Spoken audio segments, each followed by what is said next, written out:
pit. Then you had a damn tar pit, you know. You had a bed of thorns, you know. But then you deal with that longevity. So now when you come into these scriptures, it's the same way. So at first you're all excited about it. But then there's a part, go to Revelation 10 and 7.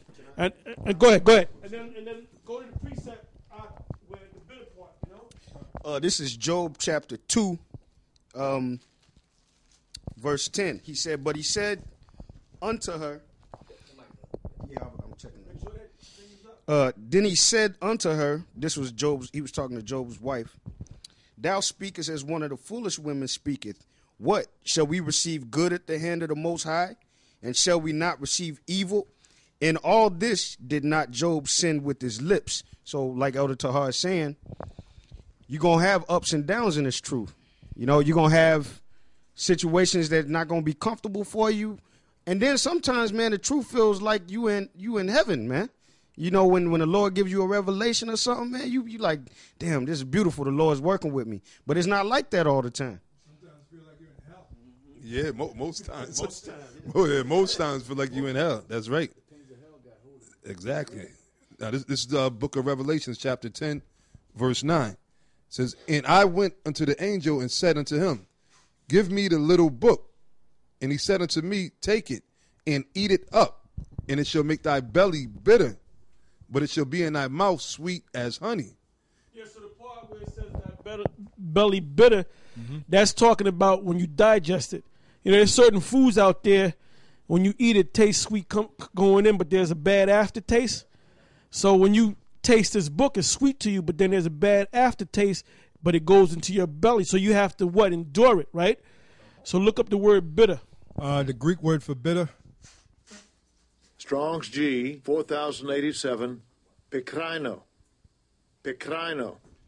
And it says to make bitter, to produce a bitter taste in the stomach, to embitter, exasperate, render angry.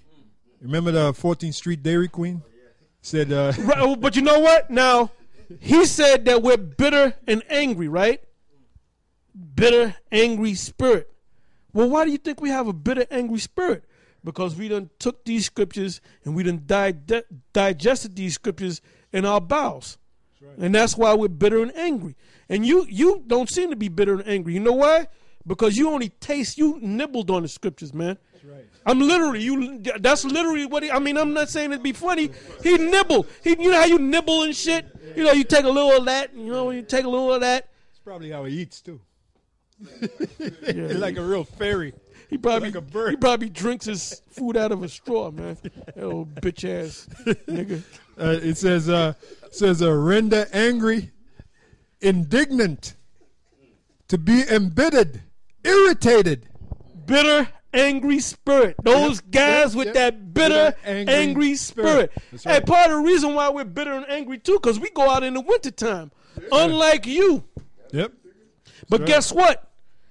In my my advanced age, man, I'll say it that way. I'm not gonna tell you my age. Hey, but you know what, man? I like the winter better than the damn summer, man. Hey, when you're young, you like the summer more than the winter. Man, I don't mind the winter, man. I work in the winter, man.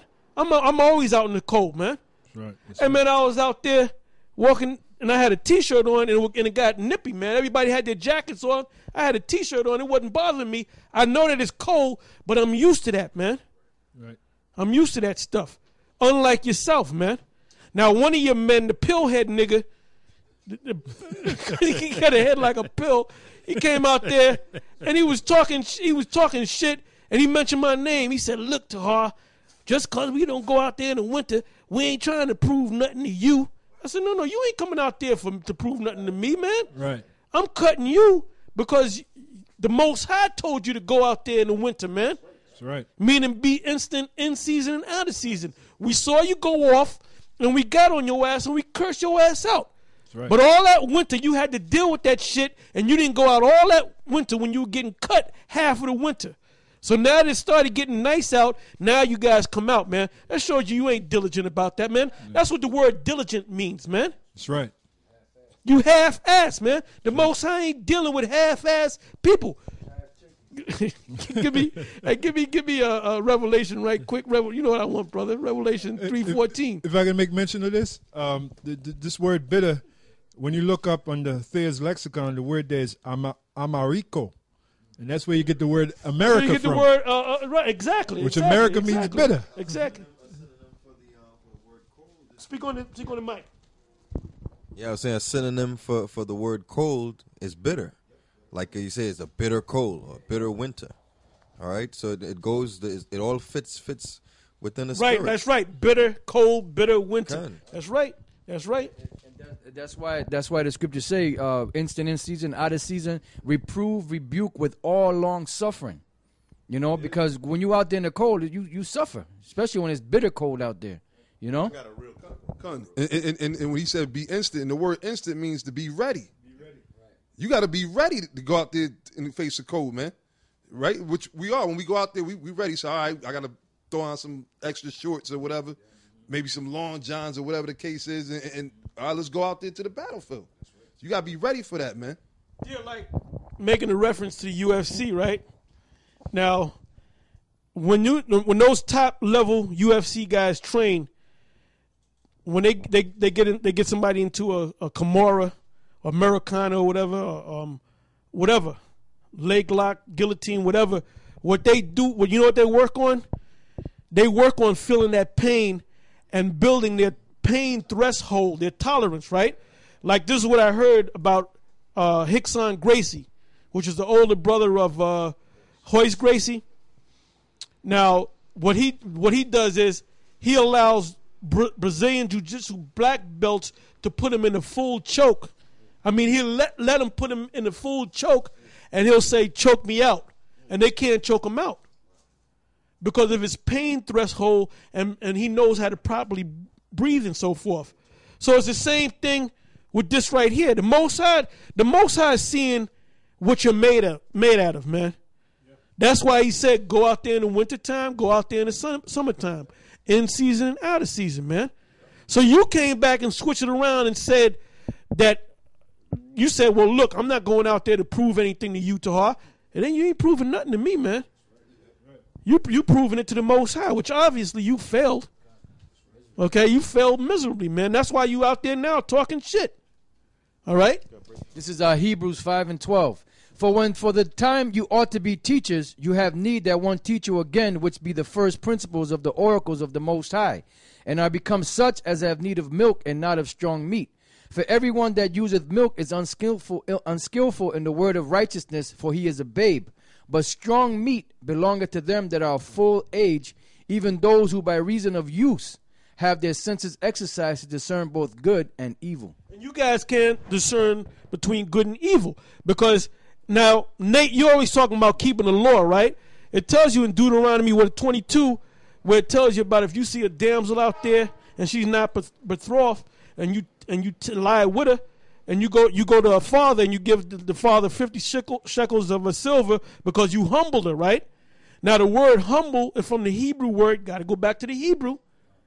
The word ainah, which means to put something on somebody by force, harden. So the word humbled means rape. All right. And you can't see it, man. But yet you claim to keep the law, but you're against that law. If you're guilty of one law, guess what? If you break one law, you're guilty of all of them. Yeah, and then the precept here for when it says of use, the precept in the margin says of inhabit or perfection. Meaning that this is something that you do of inhabit. You know, you read the scriptures, you study them, you break it down, you go into the language, you go out there speaking, you know, you endure things, and that's how it becomes a habit. You know, that's why, you know, when people come up and ask you a question, you're able to break it down. Why? Because you've done your studying, and over the years, the constant repetition of you going out there and doing it, it just comes out naturally. Go ahead, Al. This is Proverbs chapter 20:4. The sluggard will not plow by reason of the cold. Therefore shall he beg and harvest and have nothing. The sluggard. But no, the key word is plow. Plow, yep. Oh, yeah. Brother, come on now. Yep. Plow, yep. Come on now. Yeah, Come on. and you know, we looked up that word rape because we, you know, that's what we do, and the word rape simply means to grab. It has nothing to do with sex. Right. You know, it just the word simply means to grab, just like the word gay. The word gay actually means happy, but what the elites have done with this new speak shit is they've taken certain words and demonized it, like rape. Like before the 1500s, rape simply means to grab. Now rape means you grabbed a woman and had sex with her. It had nothing to do with a woman. Yeah, it had nothing to do with a Like woman. the rape